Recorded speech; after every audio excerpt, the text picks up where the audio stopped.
যুক্তরাজ্যে রেকর্ড পরিমাণে কমেছে নেট মাইগ্রেশন। 22 মে যুক্তরাজ্যের পরিসংখ্যান বিভাগ তাদের প্রতিবেদন প্রকাশ করেছে। সেখানে বলা হয়েছে 2024 সালে নেট মাইগ্রেশন ছিল 4,31,000, যেটি 2023 সালের তুলনায় প্রায় 50% বেশি।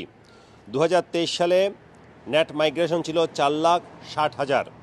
নেট মাইগ্রেশন হচ্ছে মূলত যে পরিমাণ মানুষ যুক্তরাজ্যে প্রবেশ করে এবং যে পরিমাণ মানুষ যুক্তরাজ্য থেকে চলে যায় তার যে ব্যবধান, সেটি হচ্ছে নেট মাইগ্রেশন। এই নেট মাইগ্রেশন বিগত কয়েক বছর ধরে যুক্তরাজ্যের রাজনীতিতে প্রধান ভূমিকা পালন করে আসছিল। বিশেষ করে 2022 সালে যখন 9 লক্ষাধিক ছিল নেট মাইগ্রেশন এবং রেকর্ড ছিল সেটি, সে সময় তীব্র সমালোচনার মুখে পড়েছিল তখনকার কনজারভেটিভ সরকার। এরপর তারা বেশ কিছু কঠোর পদক্ষেপ নেয়, যার কারণে পরের বছর থেকে নেট মাইগ্রেশন কমতে শুরু করে এবং গত বছর নেট মাইগ্রেশন প্রায় 50% কমে যায়।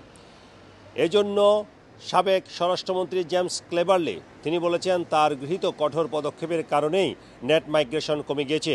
বিশেষ করে বিগত কনজারভেটিভ সরকার স্টুডেন্ট ভিসা এবং ওয়ার্ক ভিসার ক্ষেত্রে কড়াকড়ি আরোপ করেছিল। স্টুডেন্ট ভিসার ক্ষেত্রে ডিপেন্ডেন্ট আনা বন্ধ করেছিল, ওয়ার্ক ভিসার ক্ষেত্রে স্যালারি থ্রেশহোল্ড বাড়িয়ে দেওয়া হয়েছিল। এসব কারণে মূলত অনেক কম মানুষ যুক্তরাজ্যে এসেছে, বিশেষ করে ইমিগ্রেন্ট যুক্তরাজ্যে কম এসেছে। সে কারণেই এই নেট মাইগ্রেশন কমেছে বলে জানিয়েছে অফিস ফর ন্যাশনাল স্ট্যাটিস্টিক্স। বর্তমান লেবার সরকার বলেছে যদিও নেট মাইগ্রেশন কমেছে, তবে এখনও সেটি অনেক বেশি এবং সেটি কমানোর জন্য তারা আরও বেশ কিছু কঠোর পদক্ষেপ নিচ্ছে। Sarwar Hossain, RTV, London.